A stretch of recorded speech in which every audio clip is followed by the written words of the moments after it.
আসসালামু রহমতুল্লাহি ওয়া বারাকাতুহু। বন্ধুগণ, আপনারা হয়তো চিনতেই পারছেন এটা কোন জায়গা। এটা হলো চট্টগ্রাম নতুন ব্রিজ। বিশাল বিশাল পিলার দিয়ে চারটি পিলারের বিনিময়ে এই নতুন ব্রিজটি নির্মিত হয়েছে। সেই সুন্দর ব্রিজ 6 সালের আগে ব্রিজটি ছিল না যখন, তখন কিন্তু মানুষ এই কর্ণফুলী নদী দিয়ে শহরে যাইতো, বাজার করতে যাইতো, মার্কেট করতে যাইতো, আর দুর্ঘটনা ঘটতো।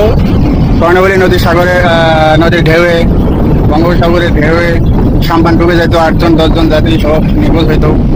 সে কারণেই তৎকালীন বিএনপি সরকার বেগম খালেদা জিয়া ব্রিজটি নির্মিত করেন।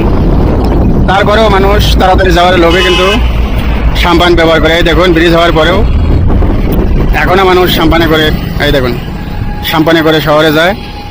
আকাশে থই থই করছে মেঘ, সেই থই থই করছে আবার কর্ণফুলী নদীর পানি।